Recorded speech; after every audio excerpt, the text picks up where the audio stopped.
Thainagi matam ngasidagi chahi lesing kya gi mamangda leirmba hwjikti mutkhrba yamna SATHIBA jiva taru. Masida uribasi crocodile hariba jiva aduni. Crocodile asi prithivida khwaidagi SATHIBA jiva singh manungda challibani. Adubu ngasidagi chahi 80 million years ki mamangda haibdi Cretaceous period asida hwjik leirba crocodile asidagi hena chawba amadi hena SATHIBA su henba crocodile makhal ama leiramki. Ngasi prithivida khwaidagi chawba crocodile makhal asi saltwater crocodile asini. Masi chawrakna 7 meter haibdi 23 feet muk sangi. Adubu 80 million years ki mamangda leirba Dinosuchus haina khangnaba crocodile makhal asidi 11 meters haibdi 36 feet muk sangi. Masidi ngasi chawre heriva saltwater crocodile ki faw 13 feet hena sangba helivani. Dinosuchus asi 1950s ki madamda makhoi gi saru sarang adu scientists singna thengna kivani. Makhoi na thaina leiramba mafam adu hawji United States of America haina khangna rivisani. Crocodile asi ki saru sarang phanglawagi tung chahi 50 gi madungda crocodile asi Dinosuchus haina mingthon kivani. Makhoi si thaina gi matam adu da khwaidagi SATHIBA jiva singi marakta chalamlivani. Makhoi na hinglamba matam adu da T-Rex haina khangnaba yamna SATHIBA dinosaur makhal asisu hinglamki. Dinosuchus crocodile asi masasu yamna kanba jiva makhal amani. Khara pikthava dinosaur makhal sing asi Dinosuchus na faraga charami. Aduga makhoi gi makhongsi yamna sangbana chenbasu yamna yangna chenba ngamlami. Aduga ising manungda 500 meter fawba luna kumthaba ngami. Archaeologists amadi scientists singna phongdokhibada Dinosuchus asi makhoidagi hena chawba dinosaur kya faw halaga chaba ngami haina phongdokhi. Makhoisi sathi hariba dinosaur T-Rex tagi faw hena sathi haina phongdokhi. Scientists singna phongdokpada masigi crocodile asina atoba jiba amada attack toba matamda pressure asi 10 tons muk haibadi 1000 kg muk thadui haina phongdokli. Adubu sathi hariba T-Rex dinosaur asidi sumnagi 4 to 5 tons muktang thadui.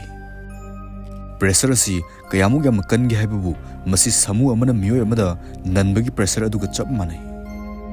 Scientists amadi archaeologists singna phongdokpada Dinosuchus asi ngasidagi chahi 73 million years ki mamangda mutkhrba haina phongdokli. Aduga dinosaur asina ngasidagi chahi 66 million years ki mamangda asteroid tasilakpadagi mutkhrba haina phongdokli. Masina taklivasi Dinosuchus crocodile asi dinosaur mutringai chahi 7 million years ki mamangda mutkhrba haina takli. Adubu Dinosuchus asi kari maramdagi kamdongna khanghodana mutkhrba jano. Masigi wahang asigi paukhum asi ngasi fawba scientists singna khangba ngamdri. Ngasidagi chahi 40,000 years ki mamangda Megalania haina khangnaba lizard makhal ama leiramki. Masigi lizard asi miyoiba amadagi saruk mari hena chawi. Jiva asi 23 feet muk sangi aduga arumbasina 2000 kg muk oi. Ngasi prithivida khwaidagi chawba lizard asi Komodo dragon asini. Makhoisi chawrakna 10 feet muk sangi. Aduga khwaidagi pikpa lizard asina Broccasia lizard asini. Makhoisina 13 mm muk sangi. Ngasigi khwaidagi chawre heriba Komodo dragon asiga Megalania asiga yengnaba taragdi Megalania asidi Komodo dragon asigumba saruk ani hena chawba heli amasung SATHIBA su heli. Megalania asi prithivigi ice is matamgi lorakpa adwaida hinglambani. Makhoisi hawjiki Australia gi mafum asida hinglambani. Aduga makhoigi saru asi 1859 gi matamda thengnarakibani. Scientists amadi archaeologists kana phongdokhibada jiva si chanaba chinjak walakpadagi mutkhrba haina phongdokli. Megalania asi Procoptodon hariba kangaroo manba jiva si makhoigi machinjak oirami haina phongdokli. Scientists na thajabada Megalania na Procoptodon asi lepalaidana halaga sum sarakpadagi jiva sing asi mutkhi madugi matungda chanaba leiraktabadagi Megalania asi mutkhiba oigini haina phongdokli. Thainagi matam amada 10 feet muk sangba aduga 350 kg muk lumba uchek makhal ama leiramki. Adubu masigi uchek asi atai uchek tongna paibadi ngamlamde. Maramdi makhoigi painaba masa asi yamna piklammi. Masigi uchek makhal asi terror bird haina khangnai. Uchek asi ngasidagi chahi 50 million years ki mamangda Antarctica da leirambani. Matam aduda Antarctica asi hwjikti asumna ungakna leiba nate asongba jungle ama oina leiram leibani. Uchek asi dinosaur na mutkhrba matung sahi 16 million years ki matungda lakhibani. Aduga uchek asina prithivista 49 million years mukti rule tawraga leiramki. Madugi matung uchek asi ngasidagi chahi 2 million years ki mamangda mutkibani. Uchek asigi saru sarang asi 1960s ki matamda discover tawkhibani. Adubu uchek asi discover tawdringi mamangda atopa uchek makhal amasu thengnaki. Maduna scientist amadi archaeologist singbu yamna angakpa haibdu ohenki. Uchek adu Teratornis haina khangnai. Aduga makhoisi 12 feet muk wangi. Uchek asi aikhoigumba ani muk wanglivani. Uchek asigi masage asangbusi 11 to 12 feet oi. Masasi sangmana uchek asi paibasu ngamlame. Makhoisi lin amadi atopa mammal singbu charga hinglame. Aduga makhoisi prithivida miyobising evolve torpa matam adwai fau hinglamki. Madugi matung ngasidagi chahi 10,000 years ki mamangda climate change na maram oiraga uchek asi mutki. Ngasi prithivida khwaidagi chawba jiba asi blue whale asni.